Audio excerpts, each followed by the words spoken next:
Hey guys, in this video what I want to do is show you how to create segments of your email list. Now this is super important because what we want to do is we want to be sending the right message to the right people so that our open rates and our click rates remain high. So as a rule of thumb, when you're sending emails, whether that be daily, 3 times a week, bi-weekly, weekly, monthly, you need to maintain over a 20% open rate. Now the way to do that is by creating segments of people who are engaged. They're either opening or clicking on your emails. If they're not engaged, we don't want to be sending it to them as a general campaign because we don't want to bring the overall reputation of the domain down, the sending domain down. So what we need to do is create these segments, and this will be dependent on how frequently you send. If you're sending daily, you could look at creating a segment of people that have been engaged in the last 14 days. If you're not sending that regularly, or you've got a really engaged audience, you could go 30 days. If you're sending less frequently, you go 60 or 90. So I'll show you how to set up a 30-day engagement list, and it's really simple. So click on create a new list or segment. Now for those that aren't familiar, we are using Klaviyo. We use and recommend that. If you don't have it, check out the link in the description and get yourself an account. So we'll call this one engaged 30 days. And it's just a matter of what we want to do is we want to have it so that they're not suppressed to start with. So they're not suppressed, so they're active. And they've, what someone has or has not done. And we're going to say opened email at least once in the last 30 days. Now it's an or because it's going to be opened or clicked, because sometimes the open doesn't register. Sometimes the click doesn't, but people might have done one or the other or both.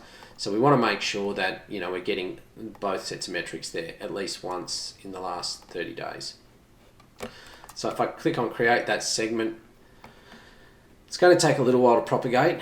And then what it'll do is it'll spit us out a certain number of members that have been engaged with us in the last 30 days. As I said, just repeat that process to do it for 60 or 90 or 14 or even 7 if you're a very new account or you haven't sent to the list for a long time. You're going to have to take some baby steps. So you're going to have to make sure that you're reaching the people that are engaged with. If you haven't sent for a long time, you're going to have to just rely on some of your flows, which are transactional to start with. They're very relevant.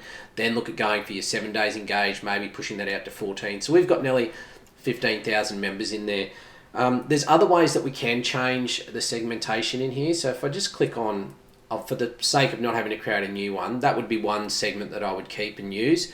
But we'll just edit this definition and we'll say that these are engaged in the last 30 days and we'll say males.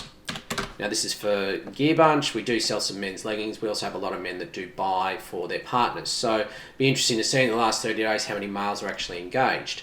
So we're going to say and we're going to use predictive analytics about someone. We're going to go to predicted gender is, and we will say likely male. And this is going to tell us, using predictive analysis or analytics, it's going to tell us how many of that initial 15,000 we had are actually men that are engaged with our emails over the last 30 days. So it's just running through, and it's always good when you use predictive analytics or predictive analysis to just double check that what you've got in there is what you're chasing. So I'll just pause while that's sorting them out. Okay, so that's now gone through and sorted them, and you can see here we've dropped down to 3,048 members. So what that means is that obviously the majority of our clients or users or customers are female, as expected, being that we're a predominantly female leggings brand. The male leggings are a new component of it, and you can see we've got names. When you check, and this will mean by just having a look, like these names are obviously men as we go through. So the predictive analytics is working. We can go through and edit that, and we can say, all right, let's have a look at females. So I'll just go here, just change the naming convention. Always good to have good naming conventions. That way you're never going to get stuck when you're trying to find something. Look at the females there, and obviously there's going to be some unknowns in there. It's not going to understand. We do have some foreign language names in there, so that it might not pick up all of them. I would doubt that it'll be around that 12,000. It'll probably be a little bit lower. There'll be a few unknowns sitting in there about the gender. It is predictive, it's not guaranteed. So I'll just pause again while that's just populating.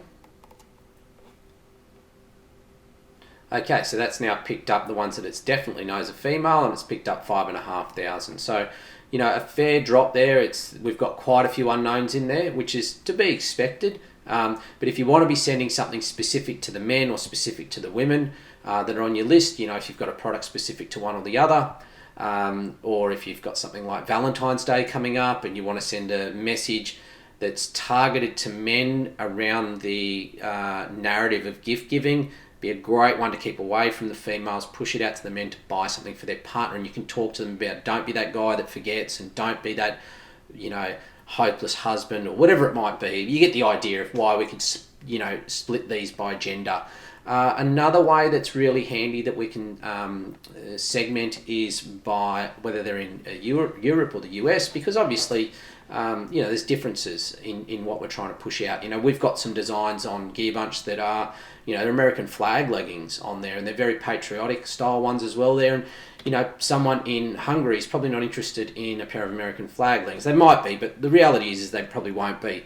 So we could look at saying, all right, are they USA based? And we'll push those out to them. So we can look at where they're, someone is or is not within the EU, and we'll pick that they're in the United States, and we'll update that segment again. Now this is obviously set up for people, you know, for privacy laws around GDPR, but we can use it to our advantage and know whether someone's in Europe or someone's in the US. There's also proximity ones that we can do as well. We can say, is someone located near a particular place? And that works well as well. And you can see here, out of that 15,000, as I'd expect, about 2/3 of them you know, based in the US. They're the ones that we have the addresses on. We don't have addresses on all of them, but we've got it on a lot. So always just go through it. United States, California, North Carolina, Texas. You can see that they are in fact US-based email addresses. So look, make sure that you're segmenting. You want the message to be relevant. You know, you're not going to get a click. You know, so I sent the American flag leggings out on the 4th of July to someone in Romania. It's not going to have, it's not the right message to put in front of them. The chances of them opening it and then clicking on it are so slim. We might as well keep it really relevant to the segment, the audience that we want to send it to, and that way we can overall the account health stays better, the reputation stays good. And not only that, the user at the end of these emails is a real person, and they're just happy that they're getting, you know, good content that's relevant to them. It's not irrelevant, and they won't ignore it next time it comes through. So if you haven't already, make sure you subscribe. I'm trying to push out as many videos as I can to help you with your email marketing, so that you can make, you know, passive income from lists that you own. You're not so reliant on paid media all the time. As I said at the beginning of the video, we use and recommend Klaviyo. If you haven't already used it, some people call it Klaviyo. I'm not sure what the pronunciation is. Either way, it's a kick-ass platform. It's the best for e-commerce that we can find, and it integrates seamlessly with Shopify especially, but all of your e-commerce platforms that there are out there. Grab the link down below if you want to sign up and create an account. But yeah, stay tuned, subscribe, and I'll get another video up as soon as I can. Talk to you later.